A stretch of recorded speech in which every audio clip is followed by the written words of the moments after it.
All right, so we'll just make a look for a motion to reconvene the open session. I make a motion to reconvene the open session. I second.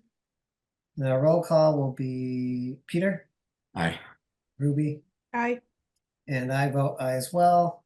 And I'm just looking for Mr. Janeski. In just a moment. As I find them in the list here. There we go.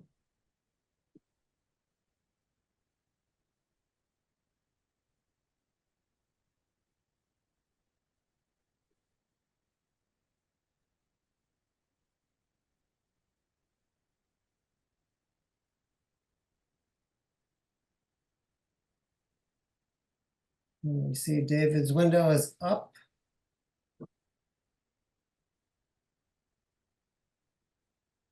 So I'll look for a motion to reopen the public hearing.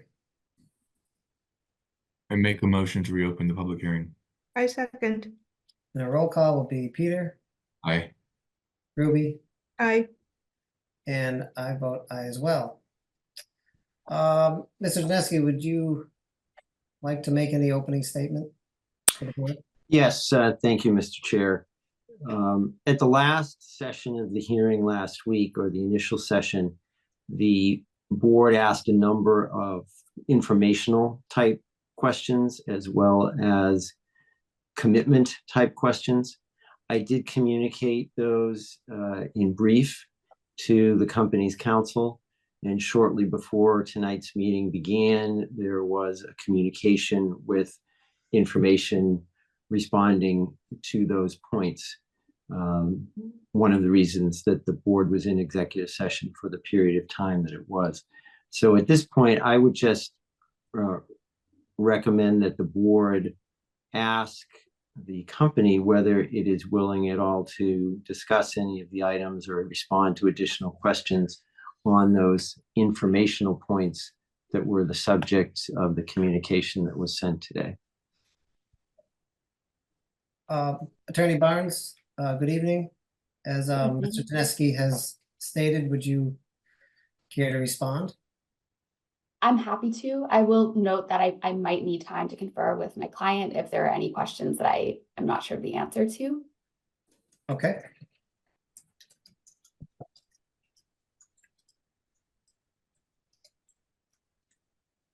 So at this point, it would be appropriate, in my view, for the board to inquire about particular points that it has questions on, or just allow for some general form of presentation, whatever seems to be the easiest way to address the issues.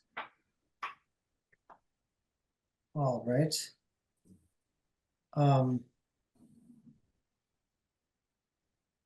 In terms of one of our big sticking points or points of contention last meeting, Attorney Barnes, was on the provision of water. You, in the document alluded to by Mr. Janeski, you made an alternate proposal. Would you care to elaborate on that at all? Yes. I'm just going to refer to my notes to make sure I'm stating everything accurately. In lieu of distributing bottled water directly to residents, we do propose that the company installs a water filter on a tap in the town's community center. If DPU approves of this, which we would need to run this plan by DPU, we propose that the company will pay for and install the filter at this location and will cover the cost of the water supplied at this location through the end of October, which is when the flush is planned to take place this season. And we propose that as the community center is a town-owned property, that the town would determine any specific protocol associated with residents obtaining water from this location. Okay. Another point of questioning we had was about the additional manganese testing that you had proposed. We had asked for something broader. Would you care to share the details on that?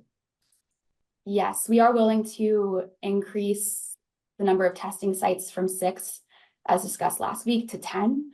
And again, we would be open to negotiating the locations of the additional sites with input from our consultant as to where they believe would be most prudent for this increased testing. And again, we would also propose to increase to weekly testing and bring it more than 30 days through the end of October when the flush is anticipated to occur. The consultant you referenced, is that the consultant we had talked about in our order, or is that a separate consultant? It's a consultant that I understand my client is already working with, has already been working with, and I can get you further information about that. I just don't have that with me at the moment. Okay, but that's someone your client already has on board. Yes. Okay. Oh. All right. And I know there was a questioning about the exact, more precise timeline for the green sand filtration system being implemented. There was quite a bit of information on your communication. Yes. Would you care to, in a nutshell, so to speak? Or Sure. state out in the detail you feel fit? Sure. There was some background information here kind of regarding what led up to the implementation of this filtration system, but essentially between 2019 and 2024, seasonal manganese discoloration occurred within the company's water supply during the summers of 2019, 2021, 2022, and 2024. There was negligible manganese in 2020 and 2023. Back in 2019, the water company sought to determine the cause of the discoloration. They brought in a consultant, which conducted a study, concluding that manganese was the primary cause of the discoloration. Following this, the water company hired Northeast Water Solutions, Inc. to study the issue in depth, and at Mass DEP's request, conducted a year-long pilot study confirming that seasonal manganese was the cause of the seasonal discoloration. The company's engineers concluded that the most appropriate and low impact solution to the discoloration being caused by the manganese was green sand filtration. Mass DEP agreed that the data supported implementing this solution. And currently, the company is in the design phase in connection with the green sand filtration project. As mentioned last week, the company aims to have the system online by the summer of next year. The water company signed a contract with its engineer to complete the design phase of this system by September 30th of this year, so just a few weeks from now. Once the design is reviewed and approved by DEP, installation of this system will be put out to bid. And other activities regarding this project are ongoing simultaneously, including preparation of bid documents, for the installation of the underground piping, foundation for the new building, and building construction. So there are various other kind of pieces moving alongside the current design. Okay, and one of the other items I saw was there was a sentence or two about flushing. Yes. So Housatonic Water conducts a comprehensive flushing program of its entire system in both the spring and the fall. This process includes flushing all hydrants and blow-offs, including those on private roads. Certain private roads, though, including Wright and Grant lanes, don't have hydrants or blow-offs and cannot be flushed until the owners install them. And in the fall, the flushing generally occurs during the last 10 days in October. Okay. So just so I'm perfectly clear, those private roads, there's no possible way other than having a hydrant or blow off. And since they don't have it, there's no actual physical way to flush those systems. That is my understanding. Again, I'm happy to consult with my client after this meeting, but that is my understanding. Okay. All right. Any comments from the other board members? I do have some comments. So has the Housatonic Waterworks considered reaching out to those areas that they feel is questionable and work with the residents, even though they are private roads to be able to facilitate the flushing and also to flush more often to clear out the debris within the piping as a solution to what the residents are experiencing at this point? So I'll answer both parts of your question. First part, I will need to check with my client to see if they have considered reaching out to the residents on those private roads at issue. And I'm happy to get back to the board on that because as it stands right now, I am not sure. With respect to the second prong of your question, my understanding is that if Housatonic Water were to try to perform a flushing, for example, in the middle of the summer, it would make the problem worse. It would stir things up. So the reason it waits until October is because temperatures have dropped again by the end of October. So there's less of a risk that the flushing process will cause manganese to actually become stirred up within the system. I hate to push for this, but I feel that if the sincerity is in there to provide clean water for the residents, the flushing can occur more often. And during those episodes, that the water company would be able to provide drinking water during those episodes so that they could have healthy water to drink while they're trying to clean out the pipes. So I'm happy again to bring this issue back and speak to Housatonic Water about it. But what I described is my understanding that this would cause kind of more of an issue than a benefit. And, as I mentioned at the beginning and last week, I think actually providing and distributing bottled water to residents is something that would be pretty much impossible for Housatonic Water to do, which is why they have proposed installing this filter in the community center. I beg to differ because I feel that if you cannot provide clean water that people are paying for, you should be able to provide bottled water. If you're providing your own water through a filtration system that the water and the company has already not gotten confidence and trust from the people that they're serving, I don't think that's a good way of handling additional stress onto the people by providing filtered water to their own system. And there's no mention of the testing of the water as to how clean that is. So it doesn't seem to be a sincere way of solving the issue. I would propose that the company provide bottled water at a main distribution site, such as the Hoosie Dome, where people could pick it up and sign for it, especially during those episodes where they're doing a lot of flushing.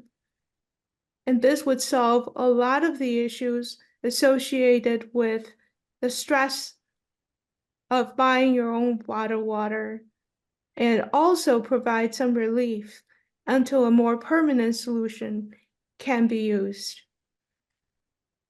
So I am happy to discuss any counter proposals, that the board has with Housatonic Water.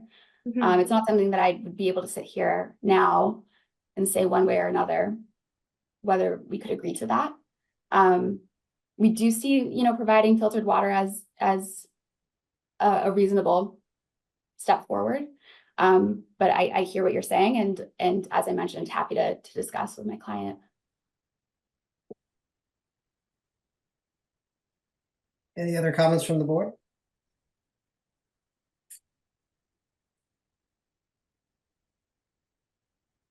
Not at this time. Okay. Anything further you'd like to add, Attorney Barnes?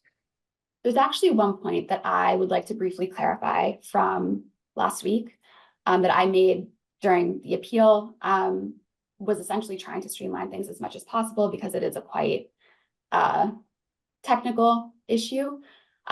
So with respect to regulations governing manganese levels in water supply, The US EPA and Mass DEP list manganese as a secondary contaminant because of aesthetic concerns, including unacceptable taste, staining of fixtures, and dark cloudy water levels. And dark cloudy water at levels greater than 0.05 milligrams per liter. And in contrast, the lifetime US EPA health advisory value is 0.3 milligrams per liter. Mass DEP recommends water concentration limit for lifetime exposures to manganese is 0.3 milligrams per liter. And Mass DEP indicates that people may also want to limit consumption of waters containing greater than 1 milligram per liter.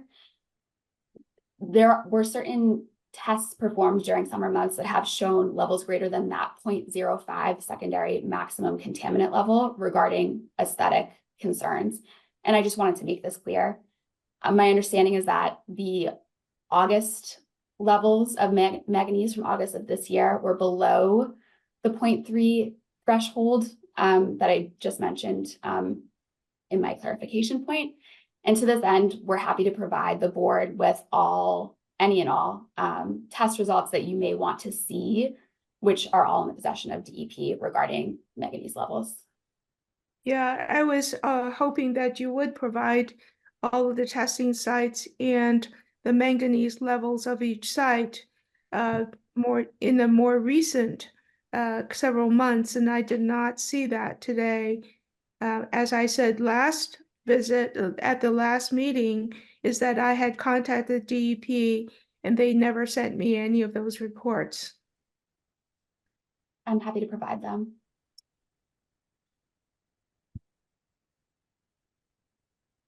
Okay. If that concludes comments from Attorney Barnes and or the board.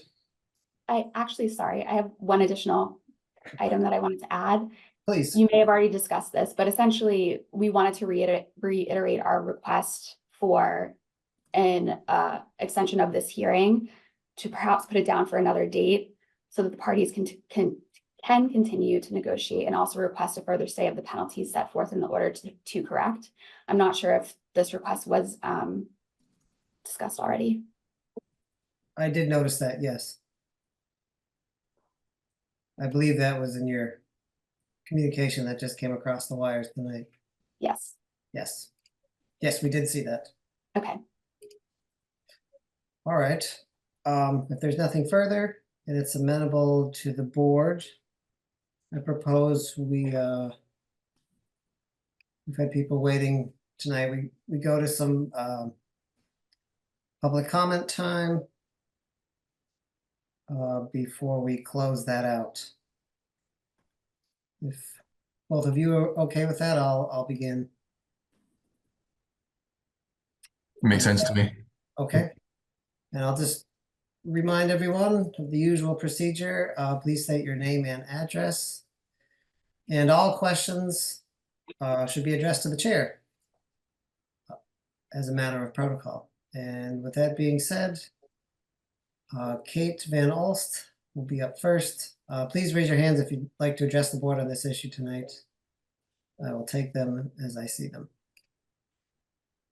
And we'll stick to the 3-minute time allowance.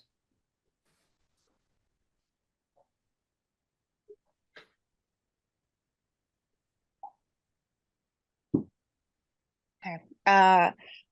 Thank you for hearing me. So I have a really specific question regarding the manganese testing levels as reported by Attorney Barnes for August of this year, which is that. And your name and address, just for the record. Oh, sorry, not Kate Van Olst, 24 Hart Street. Thank you. I don't know if this was done at the time, but what I would really like to see is a photographic evidence of the water that was sampled and tested to come back at the level below visible, whatever the word is, problems. Because I find it hard to believe that a company would be investing this much money to install a green sand filter for a problem that doesn't exist. Again, if you're testing clear water and you're cherry picking your testing sites and days and times of the day, because my water changes color throughout the day, it's very possible to intentionally mislead DEP, DPU, the Attorney General, and the public, and get a clean sample. And if you are really making a good faith effort, you would test. Any one of us in Housatonic would be happy to provide a sample that is the color of, well, pick your flavor. We have green tea, we have iced black tea, we have mud. Test a mud colored sample, and that's the one that we need to see. That is why I am absolutely opposed to the offending agent here being allowed to choose, have any input whatsoever in the schedule of testing or in determining the testing locations. For example, another area that you manage as the Board of Health is restaurant sanitation, correct? You do those inspections randomly and by surprise because you don't want to catch people on their best behavior. You want to catch problems. So letting the company determine when and where and how often testing is done is absolutely inappropriate. And I can only see that as an intentional act to evade accountability. Test the darkest brown water you can find in Housatonic, and that should be the sample that's used. And we could even run a little contest in town to see who can come up with the darkest brown sample for you. I'm sure other people here will speak to the insultingness of having to go down to the local hose pump to get our drinking water. That's unacceptable. Given reasons of discrimination against the elderly, the young, and the disabled aside, it's just embarrassing to have to walk down to the local hose and fill up your tap. It's not 1850. Deliver water to our houses like we pay for, like you've been ordered to by the board. Stop being a toddler and stop throwing your toys out of the playpen. Comply with the order. That's time, Kate. Thank you.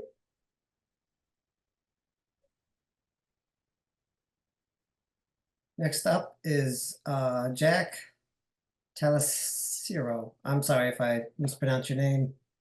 It's been a long day. Just a moment.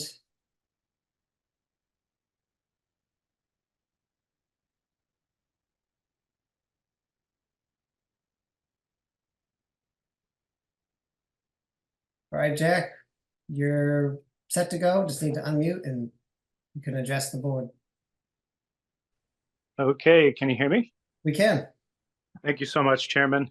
I have a statement and then a question. Your name and address for the record, please. Sure, Jack Tagliarcho, 213 Oak Street. Thank you. Sure. So first is just a response to the statement that was made last week by Housatonic Waterworks. And I quote, said, Housatonic Waterworks has done nothing wrong, end quote. And I say that Housatonic Waterworks has done a lot wrong for decades. Selling brown water is all wrong. This is a private company with no competition, abusing a monopoly, and laughing all the way to the bank. Because of Housatonic Waterworks, life in the town of Great Barrington, village of Housatonic, is not normal for our families. Countless examples of that have been published. It is very wrong to have ignored brown, disgusting, and disruptive water for decades. Selling brown, disgusting water to people that have no choice is all wrong. Calling it safe is all wrong. And I am sure there are DEP citations to prove that part of the problem. My question for you, Chairman, is does the board have the will and the means to survey every resident of Housatonic about their experience with this brown disgusting product?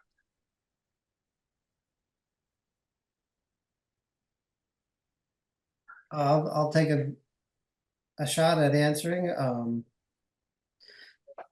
Just as a point of clarification, questions that are directed to the board, if we can answer them in meetings, we will, but oftentimes we take time to answer those. And I think part of to answer your question insofar as I can this evening, our call for people to send us reports, photos, videos is our first step towards trying to find out the scope and the magnitude of the problem that people are encountering. So I think that we have that intent. It's a one step at a time.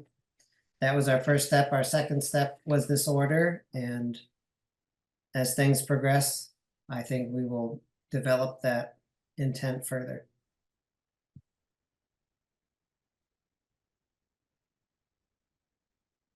All right, thank you for your comment. Deborah Herman will be next. Just a moment.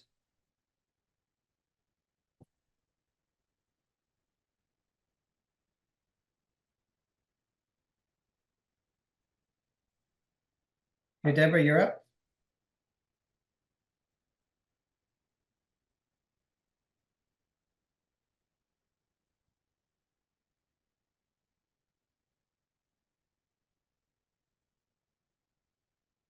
Deborah, if you can hear us, you're ready to comment. Just need to- Sorry. Yep. I thought I unmuted, but I guess I made a mistake. Forgive me. Deborah Herman, 373 North Plain. I'm wondering if Rebecca's email is being monitored while she's on maternity leave, or people need to use a different address to report problems. And if so, actually, if I may interrupt you for a moment, she has actually been monitoring her email address even just days after delivering her baby boy. So, well, that's, above and beyond. I thank her for that. yes. Okay, my second comment has to do with what are sometimes called private roads, semi-private roads. I would like to know whether there's any documentation about the creation of these roads that indicates their legal status and the town's responsibility for those roads, and when those water lines were put in and who has responsibility for them, because I think Housatonic Water has been claiming that they're semi-private and they don't have responsibility for these lines. Maybe that's the case, but maybe that's not the case. I don't trust them, or I don't take their word alone. So I'm just wondering, can this be researched? How it could be researched? Does the town actually know the true status or history of these roads? Because I do think that we should not take them at their word, that we should actually, find the documentation that shows what's really the case. And I'll just echo what other people have said, that clearly Housatonic Water Company has done a lot of wrong and they're not anxious to change their ways. And thank you very much. All right, thank you for your comment. John Dean will be up next.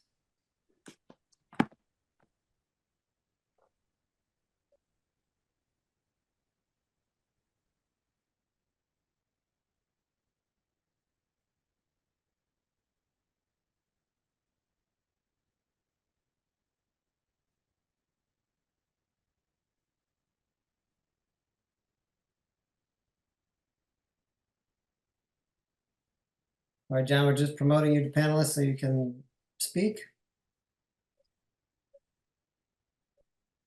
Hopefully.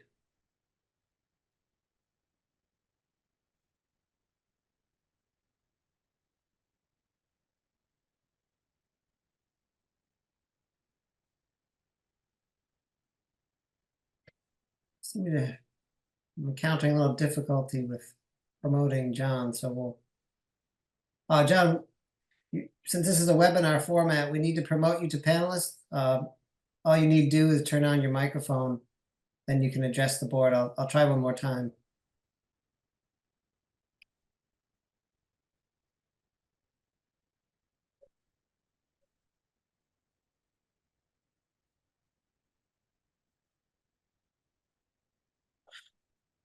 All right, well, we're having a little bit of difficulty there, so we'll go to Marine Q next. We'll circle back to John.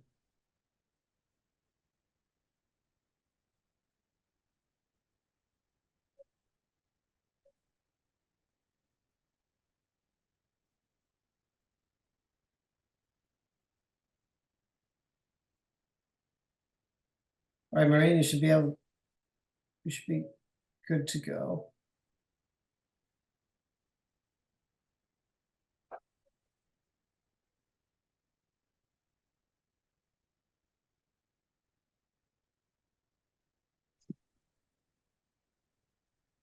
I see Hi, John. John Dean, 9 Fairview. Yes, please, sir. Go ahead. Name and I'm address. sorry about that. Thank you. I just wanted to find out if anybody's checked in to see when the lines were put in on each road, because when I first moved into my house, they put a new line on in Fairview, and I had one put into my house.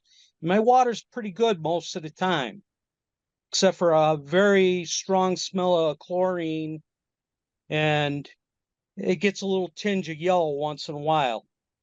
But I think that's something they really need to look into. Thank you. Okay, thank you, sir.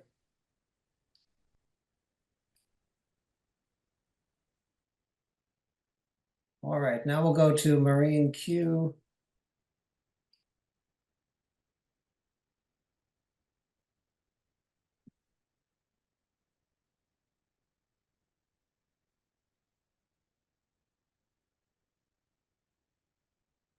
All right, Maureen, you should be able to address the board now. Okay, can you hear me now? We can. Okay, Maureen Quigley, 7 Depot Street. So I wanted to say that clear water does not mean clean water. Yellow, brown, and sludge does not mean clean, safe drinking water. The village has been waiting 40 years for something to happen, and now they want to continually stall the process and say, I need to check in with my client. I think the order was very clear in what we were asking for, and I feel Housatonic Waterworks is very much aware of what we're asking for. They have continued to play their game and lack any accountability and just throw us a bone. We still haven't heard why some homes have brown water and others do not.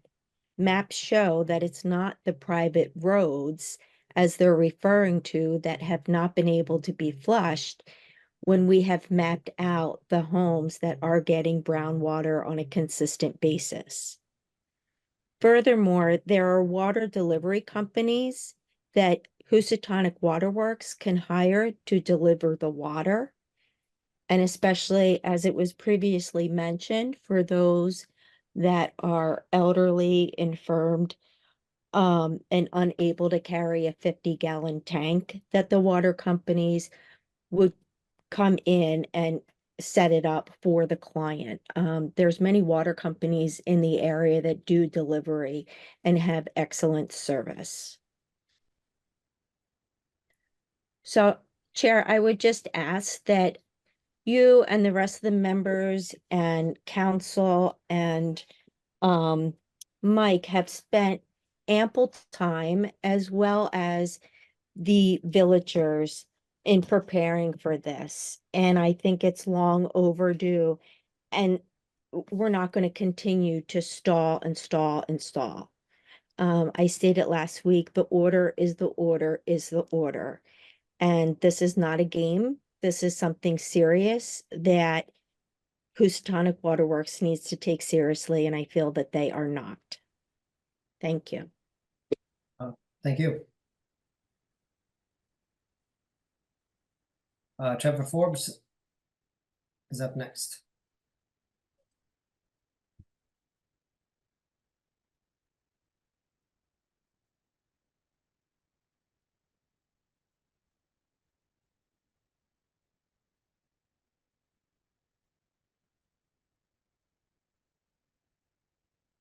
Okay, Trevor, you should be good to go.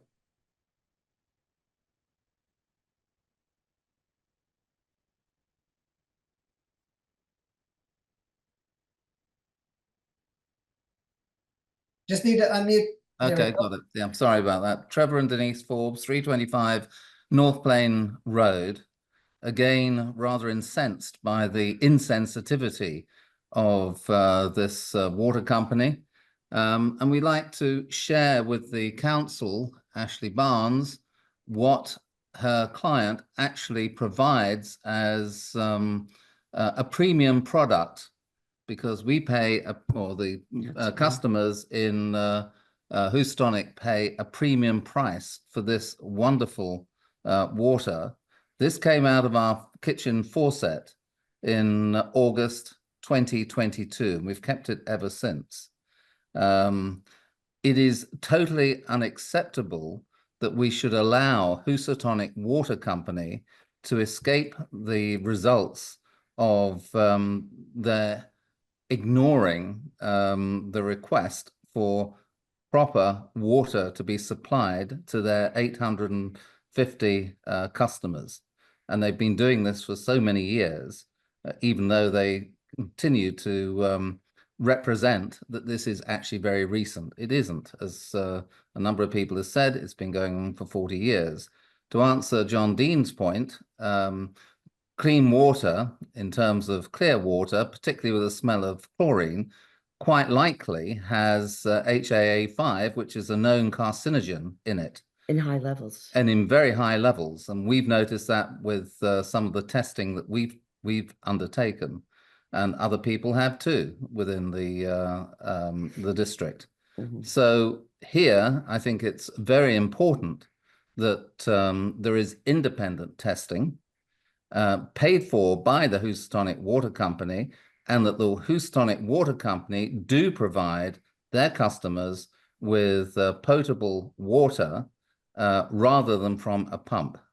Again, to some of the other people's comments, it is unacceptable in 2024 that 850 households within Water like Houstonic this. should have water like this, and then be asked to go to a stand pump in the Hoosie Dome to collect their water.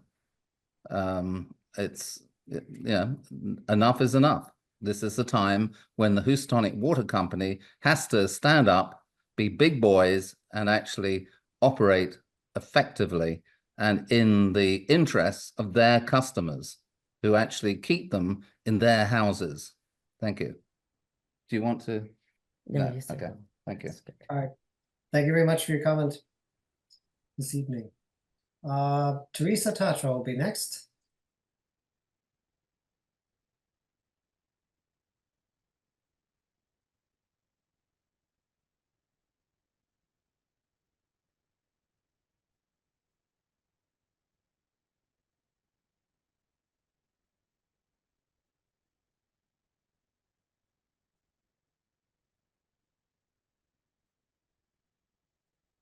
Okay, there you go. Can you hear me? We can. Okay. Yeah, so Your name and address, please. hi, I'm Teresa Tatro. I live at 210 Oak Street. Thank you. Yeah, so my biggest concern is that the manganese is, I'm trying to clarify the manganese problem versus the HAA5. And the question I have is, I understand that the manganese is a metal and that it is impacting the water. That's what turns the tea color in the water, the brown color. And that the HAA5 is a byproduct of the chlorine that's used to clear the manganese. I'm trying to figure out. What I'm hoping for is, can the Housatonic Water Company provide maybe some sort of informational video, or like a YouTube video, or some sort of educational material that's more comprehensive about the different trials and tribulations of having safe water. Clearly from the past panelists that have spoken today, there's a huge breakdown of trust, respect, and I don't know, just like there's no the respect and trust between us and Mr. Mercer is sort of out the window. And what I want to see is more building bridges of trust and seeing good faith efforts. We can keep beating each other over the head until the cows come home at Stanton's farm, but until we start to get Mr. Mercer's buy-in that he really wants to give us all good water and that he really wants to provide the proper testing, the problem will just continue. One of the things that I wanted to bring up about to the board is if water and manganese is based on the more, from what I understand, the more volume of water that goes out, the more manganese is kicked up. Was this a consideration when you decided to add the 20 houses that are going in through Habitat, which I'm pro Habitat for Humanity? I'm concerned about the water impact that that's going to have on the rest of the very fragile water system. And does the board have in place, in conjunction with Habitat, a contingent plan that will address the water crisis to those 20 new homes that are going to be built over on North Plain Road? I'm guessing groundbreaking is happening in October. And so as far as the drinking water too, we can get I can't go and pick up water jugs all the time, but is there a way that, like, I know there was a $300 stipend if you got a filter, but that doesn't even cover any of the hardly any of the cost to even talk to somebody about it getting a filter. Is there another way or other ways that we can look at solving these problems chunk by chunk, street by street, house by house, little by little? Like, I would be willing to put in a certain amount of money for my own little house, but if I was met, I can't do it all. If I was met with some good faith effort from Mr. Mercer. And I know there was a $300 grant that was done. That's not, given by Mercer, but Mercer did hire a lawyer. I'm sure you get a lot of money to sit here by the hour. Probably the time that's ticking, one of us could have gotten a free filter. That's what I'm guessing. It's how much you're getting paid. That's time, Teresa. And if I Thanks. could, just 2 quick points. One, manganese is a mineral, and it's not associated with HAA5. HAA5, or haloacidic acid, results from the disinfection process, and there's a lot more technical terms and technical description, but HA5 is not something that results from manganese. But is the HAA5 a result of the chlorine It's that has to be put into the system because of the manganese? So that's how it's correlated, right?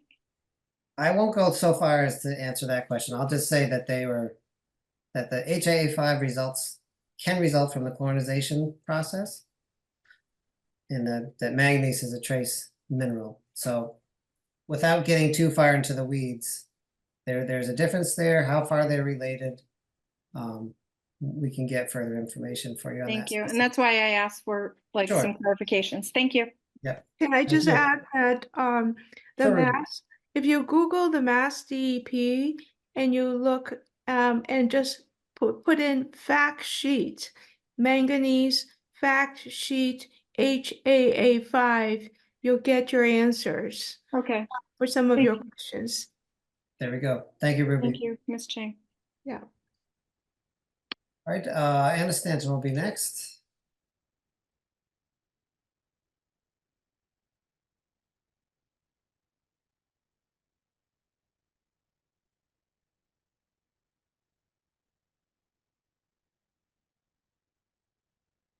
Are we connected? Yes. Hello? Yes, we can hear you. Great. Toby Stanton, 69 Division Street. I think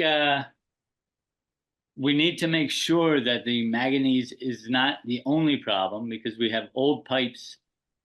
And I think that is why people are getting so much brown water. And if we are over treating our water treatment system, making the water actually toxic to humans, and we're not going to correct the brown water problem, I don't know. I think we've got more of a battle here than the board is able to go after, because they're only dealing with the one little health problem of this and not the whole picture of old pipes. And I wish we could find out how many rubber membranes have been repaired over the years. This is just crazy. You guys need to hold these people accountable. We cannot keep doing this, and you're going to end up having the whole town come and dealing with this problem if you can't. So make it happen. It's been a long, long time. Thank you. All right, thank you, sir. Andrew Barons will be next.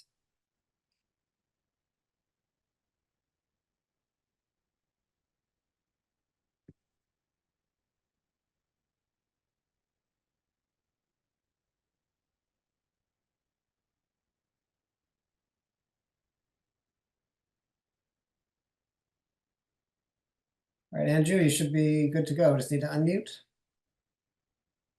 Hi, Andrew Barons, 1079 Main Street in Housatonic.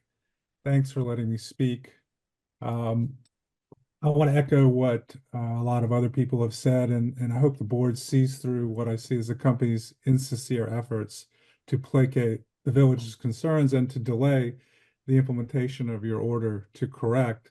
I think it's clear they just want to delay this until they think the water will improve on its own, and I hope the board sees through this and agree it's time to act. I think a filter at the tap in the Hussey Dome is an insincere, cheap olive branch that the company is offering, and it's insulting to propose such an insincere, cheap solution at a time of crisis. I don't think that the manganese testing that the company touts has been systematic, comprehensive, or objective.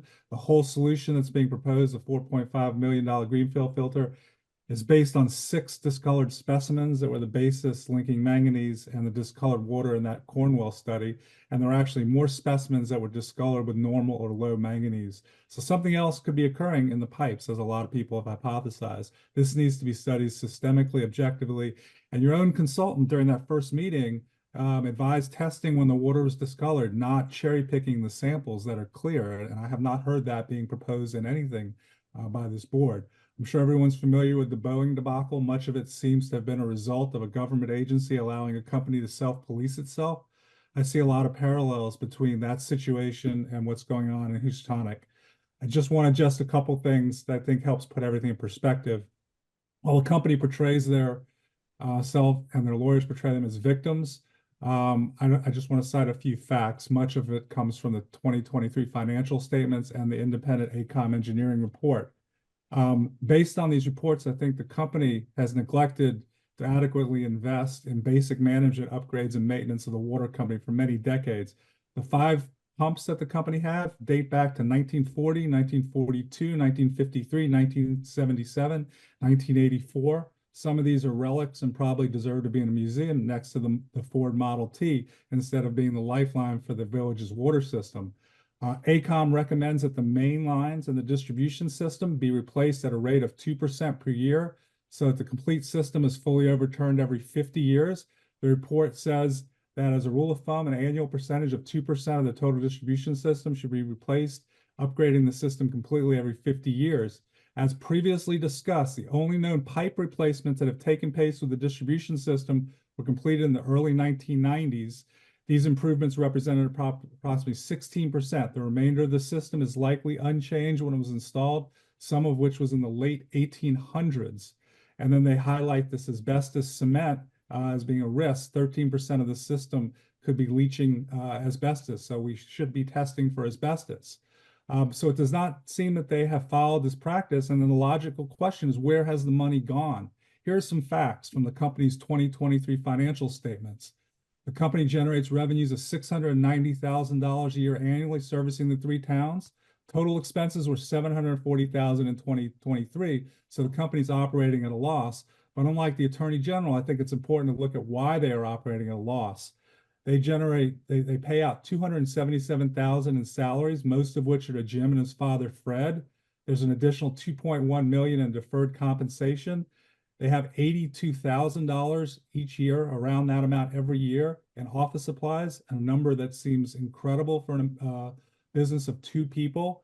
$37,000 in legal, $61,000 in insurance, $10,000 in transportation, and $82,000 in miscellaneous expenses.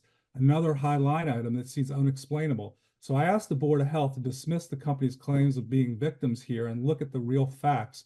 Who are the real victims of this case? The village is paying for these extraordinary expenses, including many of the company's extraordinary legal bills. The village citizens are paying for years of unusable, unpotable water, which could pose a health crisis as identified in the AECOM report. Thanks again for your attention to this very real situation. All right, thank you, Andrew, for your comment. And I see one last hand up tonight. Lucinda's iPhone is the name.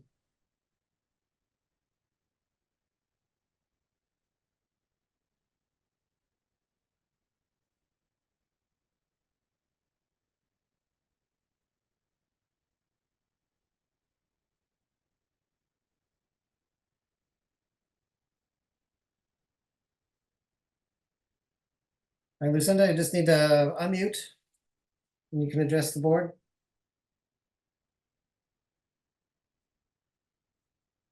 If you're still with us.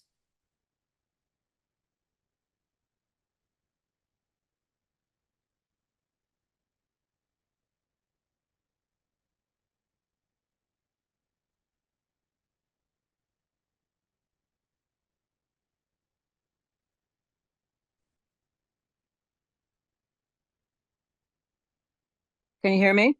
We can hear you. Okay, sorry, it wasn't working. That's Lucinda okay. Hastings, 12 Wright Lane. I hope from the last comments and others that you see you have your work cut out for you. This is not just about install the green sands filter and it'll all be fine, as the HWW attorney has asserted. Hopefully the problem will be behind us, by when, a little bit vague on that. I just want to reiterate everybody's comments. I live on one of the so-called private roads. I was never told there was a private road. We don't have an association. They're a private company. Why would it matter if they service a so-called private road?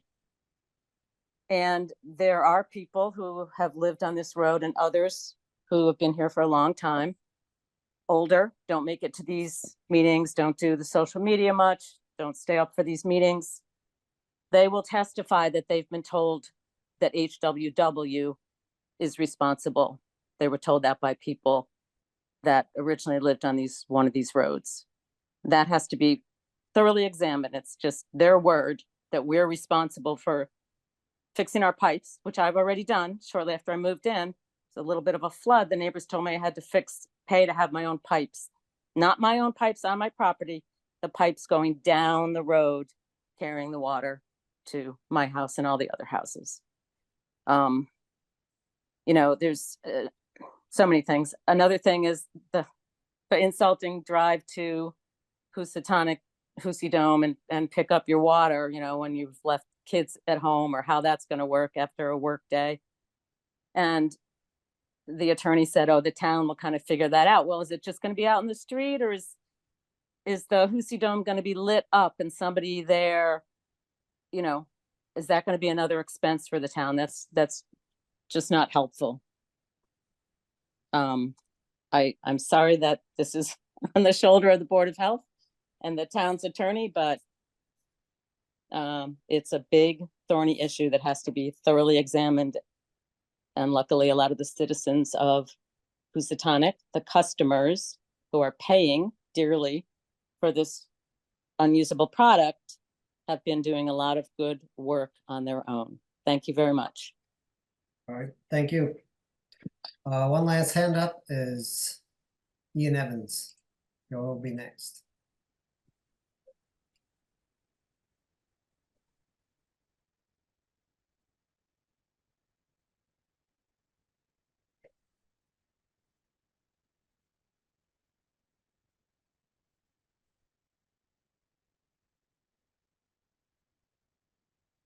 Just need to unmute, Ian. We can't hear you. Can you hear me now? We can. Name and All address, right. Ian Evans, 1031 Main Street. Thank you. So I would like to possibly have the people of Housatonic check out the effects of manganese and the effects of HAA5 on the human body if consumed, and see how dangerous these two things are, and then as well echo back what Toby Stanton was saying, which is that we're not even totally sure if those are the only two harmful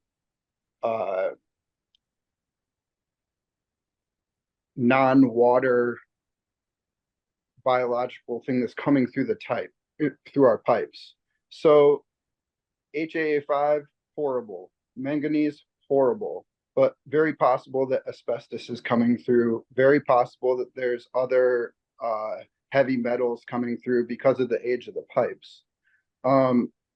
It's gone on way too long. And my child, who is 11 years old, doesn't know, has never known non-filtered water. So every time she's had to drink water, it's either been from a bottle or through a filter. And we've had to go to friends' houses to bathe when the water was too brown. I mean, it's beyond insulting, and we're paying for it. So the fact that we're paying for it alone is insane, that they would even think of suggesting having a public tap. I mean, that's a ridiculous thought. And the only reason that any of this is happening in the first place is that we're making noise.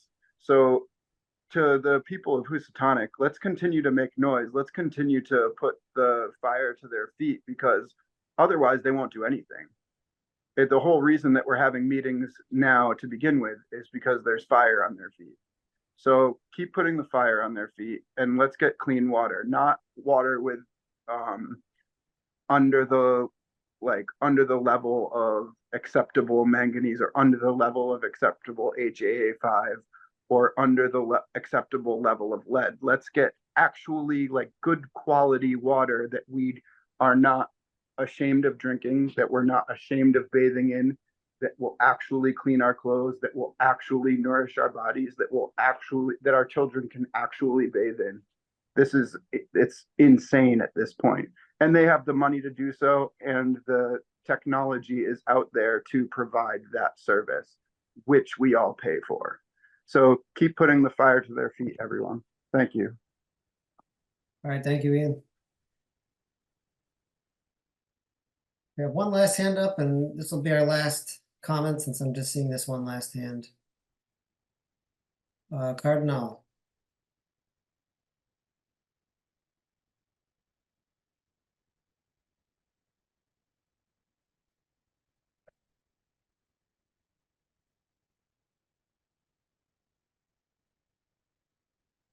All right, Cardinal, just need to unmute, and you're good to go.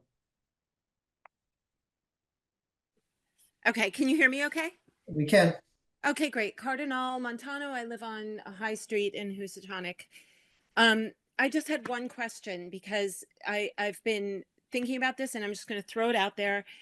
I don't know, you know, why we are taking verbatim, like what it seems to me that we are leaning on the DEP and the DPU to determine what acceptable levels are.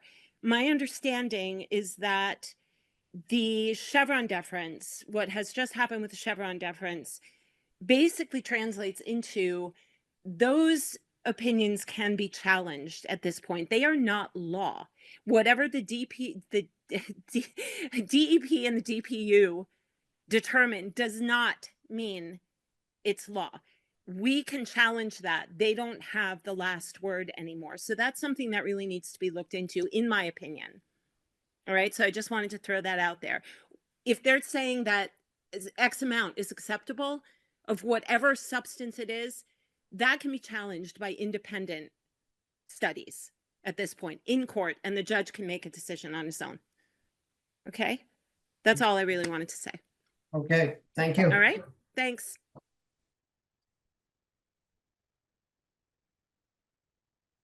All right. I'd put to the board that we conclude public comment.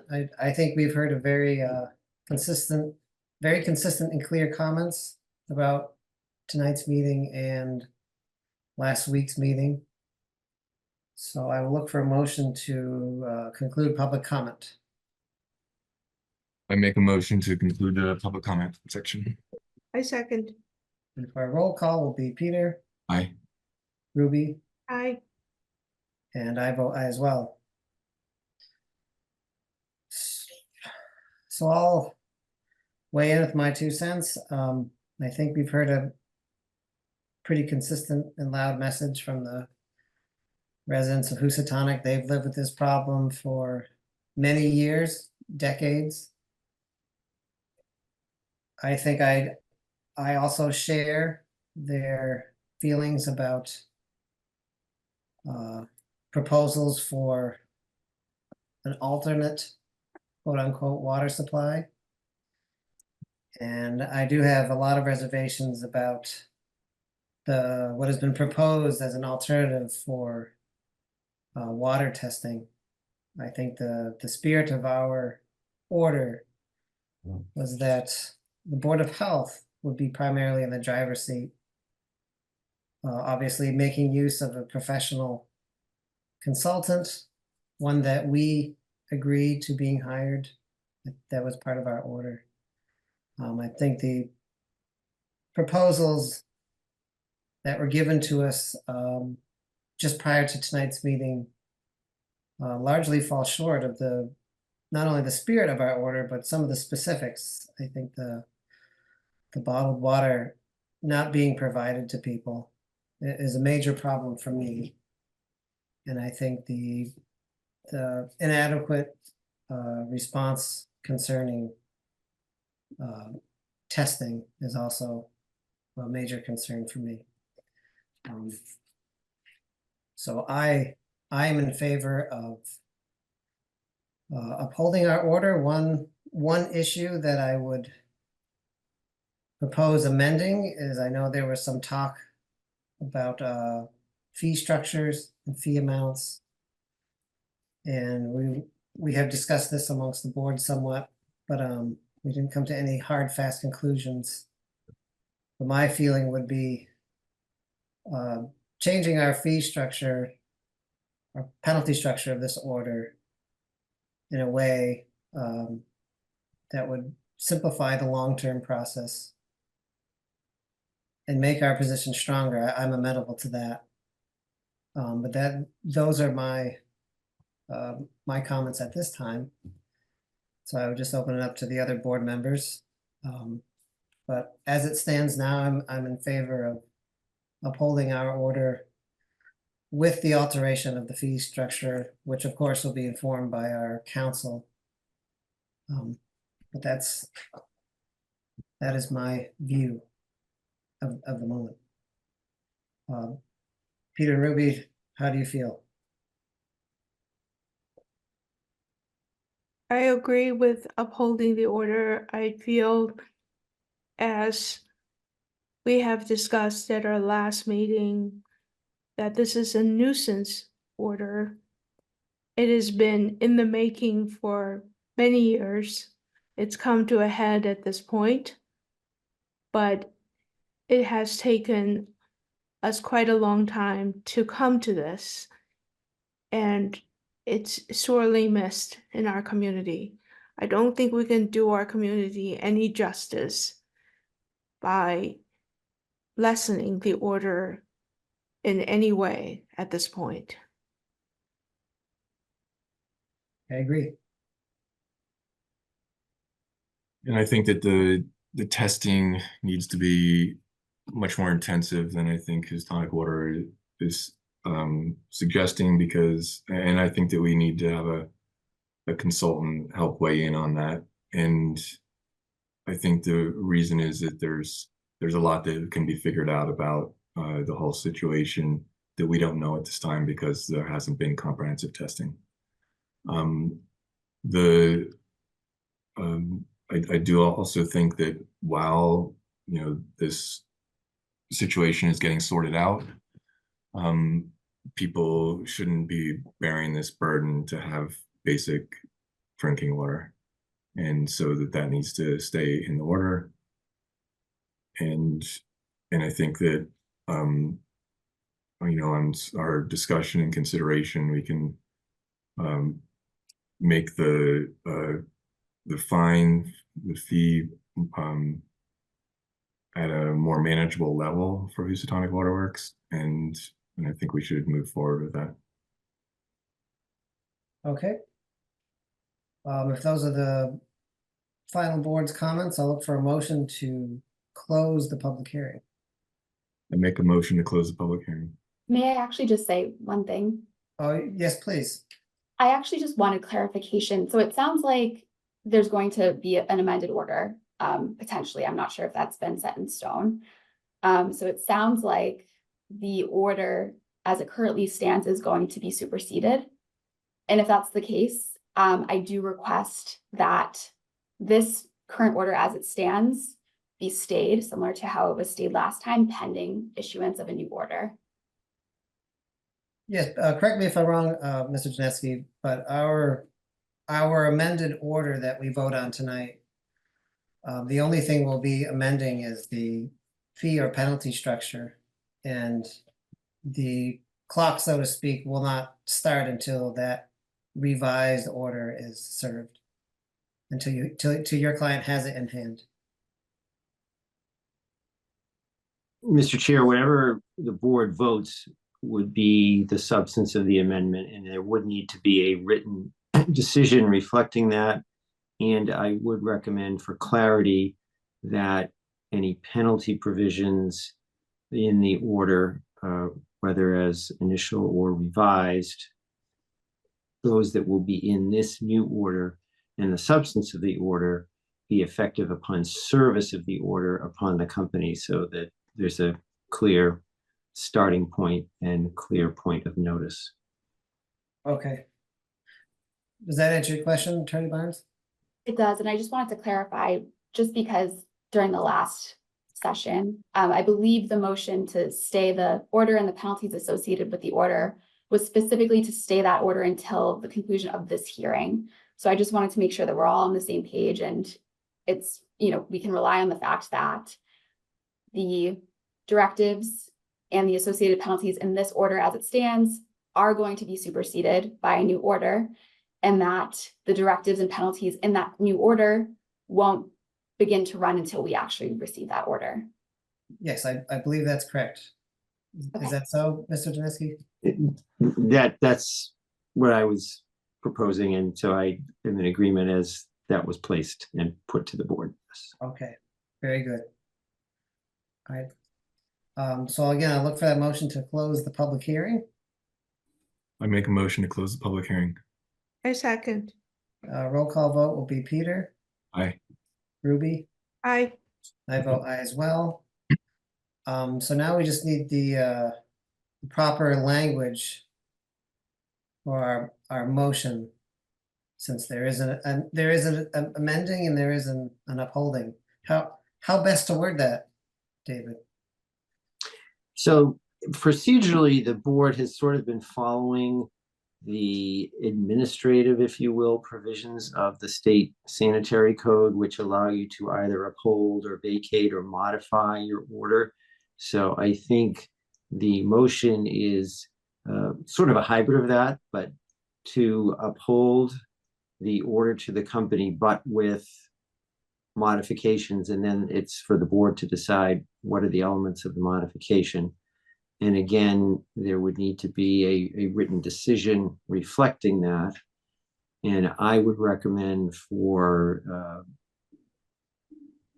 speed and clarity and avoiding a minimal convening just to formalize that once the board has all the elements in place and can take a vote, that it also authorize the chair to sign the modified order on behalf of the board.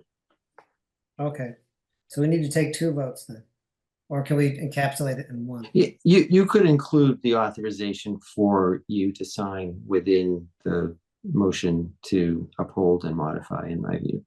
Okay. So basically, we're going to uphold the order, but we're going to modify the fee or penalty of the order to be $1,000 per day, which would basically, yes, it'd be $1,000 a day. In total, is that the correct way to say that? The present order includes in paragraph 10, I believe, of the elements of the order that the penalty for violation is up to $1,000 per calendar day. And that is the language, or that dollar amount, I should say, is based on the provisions in section 123 of chapter 111 of the general laws. So if the substance of the modification is that a violation of the order is subject to a penalty of $1,000, you would want to specifically address what was in the original order with respect to paragraph number 3 in the provision of water to residents that had a penalty reflecting a per household violation.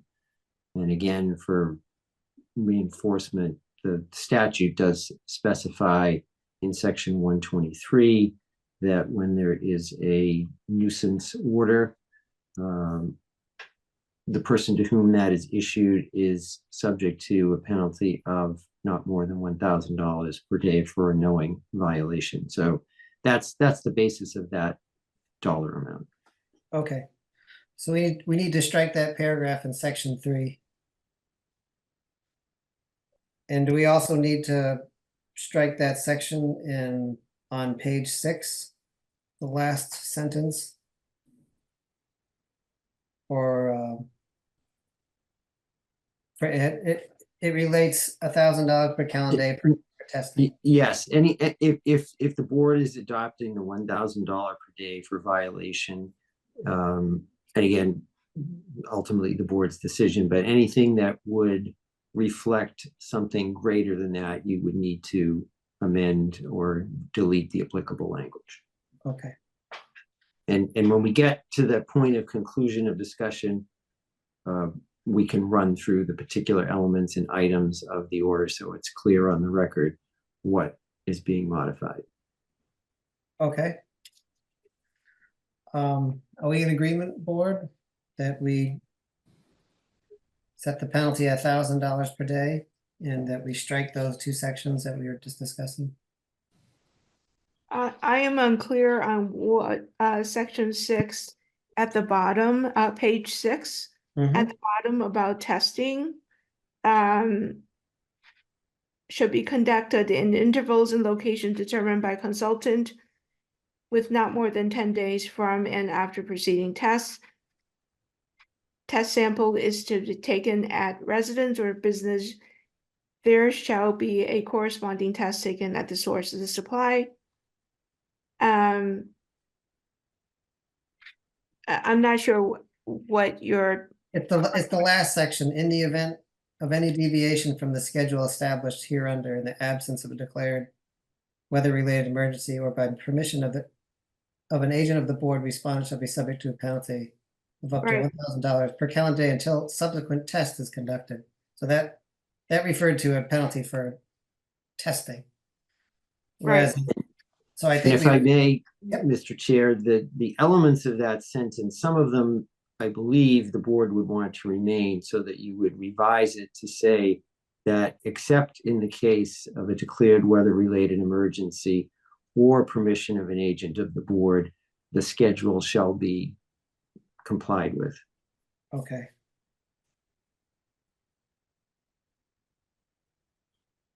All right, so we just take out that from And the, you would remove the separate language with Yep. respect to the penalty. okay.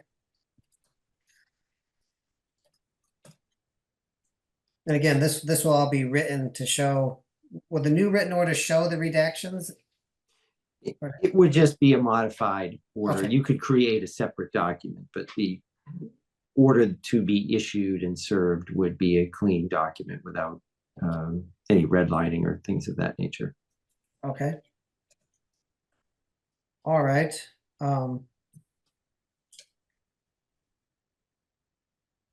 So for an all in agreement, I think we can look towards language of a motion. I want to add also that the order shall be effective as soon as it's been served. Yes.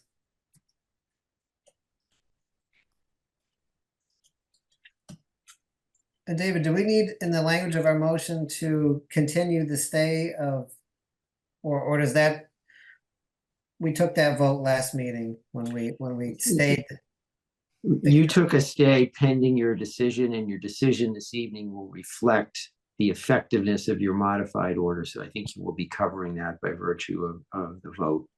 And again, for the record, what's happening is, presuming the board does vote to do this, you will issue the modified order, which will include a provision that its directives and penalties, the words we've used previously, will be effective upon service of the order.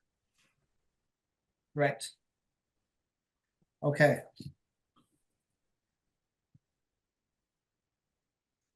It sounds like we're ready for a motion then.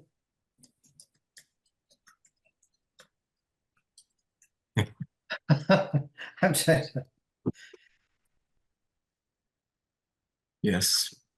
Well, I think there's 750 nuisances happening, and that should be $1,000 each. I think it is strategic to go forward with what's being proposed here. So I'm not sure how to make this motion. With the Mr. Chair, if I may offer a motion. Please. So the vote, or the motion, excuse me, is that the board uphold its order of August 22, 2024 with the following modifications: to revise the penalty provision so that a violation is subject to a penalty of up to $1,000 per day, to revise the language at the bottom of page 6 of the order to remove the separate penalty language, but state that in the absence of a declared weather-related emergency or permission of an agent of the board, the schedule for testing shall be complied with. You would be, to be clear, removing subparagraph A of paragraph 3, which is on page 7 of the order, which was the per household language that was just referenced. Mm-hmm. And the board would also be authorizing the chair to sign the modified order reflecting the substance of the modifications voted by the board. And finally, again, that the directives and the penalty provisions of the order would be effective upon service of the order upon the company. Excellent, thank you. Do we have a so moved? So moved. And a second? On page 6, the testing portion. How are we going to enforce the testing portion if there is no penalty? There is a penalty. Any violation of the order is subject to the penalty provision in section 10. Oh, That covers the entirety of the order. And that will be modified to slightly modified to reflect that that is the penalty provision. I see. Okay. If that is the case, I second. Okay, and for a roll call, Peter, Aye. Ruby, Aye. and I vote aye as well.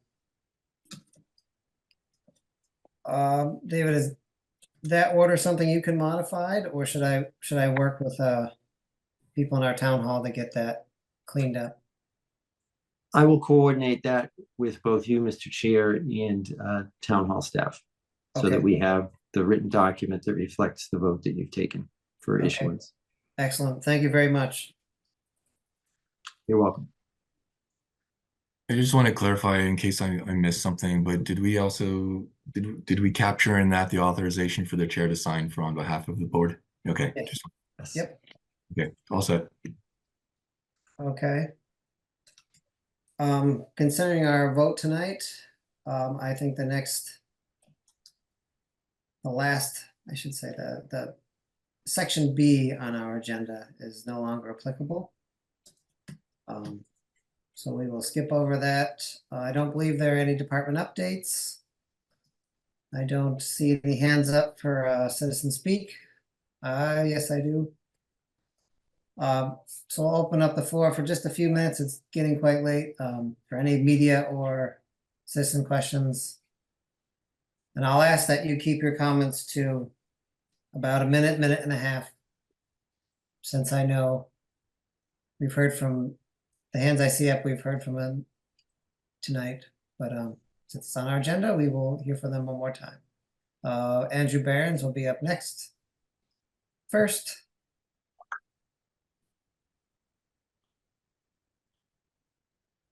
Hi, Andrew Behrens, 1079 Main Street in Houstonic.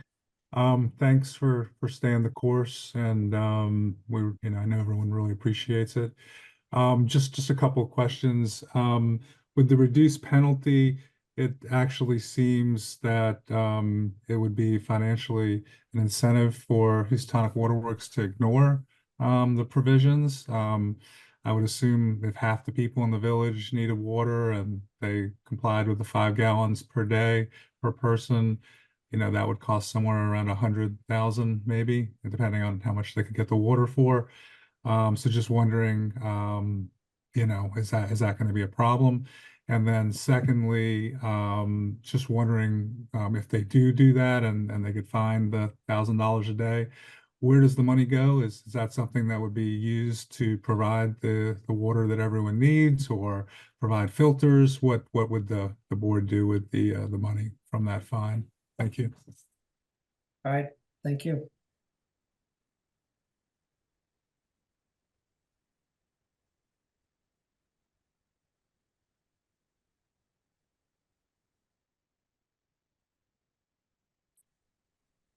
Let's see, the hands are up and down. I see one last hand up, Leslie Gabriel. Just a moment.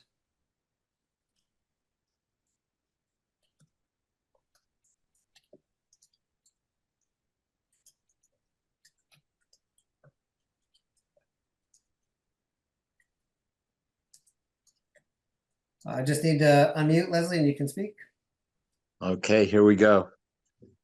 Hi, how are you, folks? Good evening.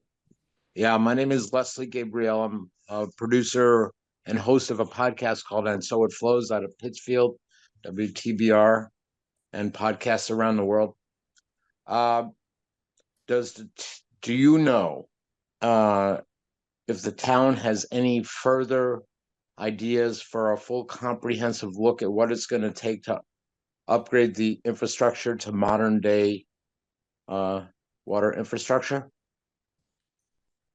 I don't have that question, but I think that would be better directed towards one of the select board or one of its members.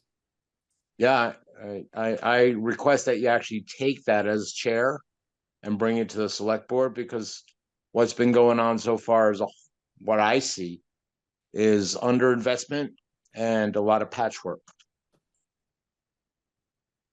Okay, Yep. And that's it. That's my question. okay. Thank you. Thank you. One last hand up I see is Maureen Q. Just a moment, Maureen.